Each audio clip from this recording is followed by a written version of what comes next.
যুক্তরাষ্ট্রের প্রেসিডেন্ট হিসেবে Donald Trump আজ দ্বিতীয় মেয়াদের জন্য শপথ নিচ্ছেন এবং এটি ঘিরে বাংলাদেশে কয়েক মাস আগে ক্ষমতাচ্যুত হওয়া আওয়ামী লীগের নেতাকর্মী ও সমর্থকদের মধ্যে এক ধরনের উৎসাহ দেখা যাচ্ছে। নেতাকর্মীরা অনেকেই সামাজিক মাধ্যমে বিভিন্ন ধরনের পোস্ট দিচ্ছেন যাতে ডোনাল্ড ট্রাম্প দায়িত্ব নেওয়ার ঘটনায় তাদের মধ্যে উচ্ছ্বাস প্রকাশ পাচ্ছে। এর মধ্যেই বাংলাদেশে কাজ করা সাবেক মার্কিন রাষ্ট্রদূত মার্শা বার্নিকার্ডকে পররাষ্ট্র দপ্তর থেকে পদত্যাগ ঘটনাকেও ট্রাম্পের খেলা উল্লেখ করে পোস্ট দিচ্ছেন দলের অনেক কর্মী ও সমর্থক। আওয়ামী লীগ ক্ষমতায় থাকার সময় দল ও সরকারের মুখপাত্র হিসেবে ভূমিকা রাখা সাবেক তথ্য ও সম্প্রচার প্রতিমন্ত্রী মোহাম্মদ আলী আরাফাত বিবিসি বাংলাকে বলেছেন যে তারা মনে করছেন যুক্তরাষ্ট্রের বিদায়ী বাইডেন প্রশাসন বাংলাদেশের ক্ষেত্রে যাদের সমর্থন জুগিয়েছেন ট্রাম্প প্রশাসন সেটি করবে না বলেই তারা মনে করেন। যদিও যুক্তরাষ্ট্রে বাংলাদেশের সাবেক রাষ্ট্রদূত হুমায়ুন কবির বলেছেন পরবর্তী পরিস্থিতিতে ট্রাম্প প্রশাসন আসার পরেও বাংলাদেশের বিষয়ে তাদের অবস্থান খুব একটা পরিবর্তন হবে বলে তিনি মনে করেন না। আর রাজনৈতিক বিশ্লেষক ও ঢাকা বিশ্ববিদ্যালয়ের অধ্যাপক মোহাম্মদ মুজিবুর রহমান বলেছেন যুক্তরাষ্ট্রের সরকার পরিবর্তনের কারণে কূটনৈতিক ক্ষেত্রে কিছু ঘটুক আর না ঘটুক বাংলাদেশের রাজনীতিতে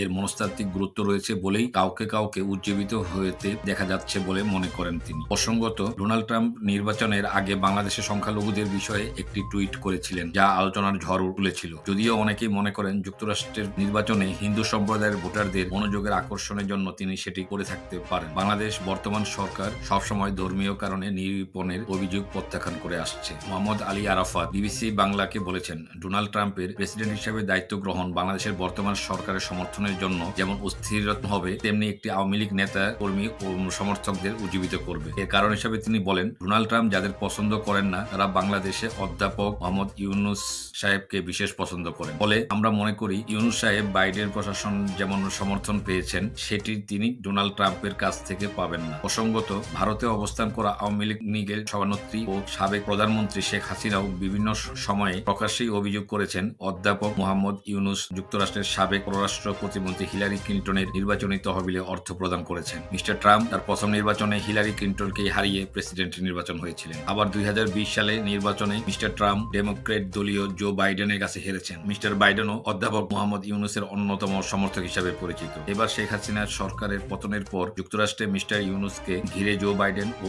সাবেক প্রেসিডেন্ট বিল ক্লিন্টনের উচ্ছ্বাস বাংলাদেশের গণমাধ্যমে ব্যাপকভাবে প্রচার হয়েছে। সরকার সমর্থকরা এটিকে মিস্টার ইউনুসের সাফল্য হিসাবে বর্ণনা করেছেন। অন্যদিকে আওয়ামী লীগ সরকারের থাকার সময় শেষ কয়েক বছরের নির্বাচন ইস্যুতে বাইডেন প্রশাসন শেখ হাসিনা সরকারের উপর ক্রমাগত চাপ তৈরি করে গেছে। র্যাবের উপর নিষেধাজ্ঞা ছাড়াও নির্বাচনকে কেন্দ্র করে ভিসা নীতি ঘোষণার ঘটনা বেকায়দায় পড়েছিল তখনকার আওয়ামী লীগ সরকার। শেখ হাসিনা নিজেও প্রকাশ্যে যুক্তরাষ্ট্রের সমালোচনা করেছেন। তিনি নিজে বলেছিলেন যে যুক্তরাষ্ট্র আমাকে ক্ষমতায় দেখতে চায় না। সর্বশেষ জুলাই আগস্টের আন্দোলনের পিছনেও যুক্তরাষ্ট্রের হাত আছে বলে অনেক আওয়ামী লীগ সমর্থক বিশ্বাস করে থাকেন। আবার বর্তমান অন্তর্কালীন সরকার ক্ষমতায় আসার পর দেশের সংখ্যালঘুদের ব্যাপক নির্বাচন নিরীপণের অভিযোগ উঠলেও সরকার সেই অভিযোগ প্রত্যাখ্যান করে আসছে। সরকারের দাবি নির্বাচনের কিছু ঘটনা ঘটলেও সেগুলো রাজনৈতিক। এমন পরিস্থিতিতে যুক্তরাষ্ট্রের নির্বাচনের আগে বাংলাদেশে সংখ্যালঘু নির্বাচনের ঘটনা ঘটছে বলে টুইট করে ডোনাল্ড ট্রাম্প। আওয়ামী লীগের নেতা কর্মী ও সমর্থকরা এসব কারণে ডোনাল্ড ট্রাম্পের জয়ের স্বস্তি পেয়েছেন এবং তার শপথ গ্রহণে এই কারণে তারা উজ্জীবিত বলে অনেকে মনে করেন। মোহাম্মদ আলী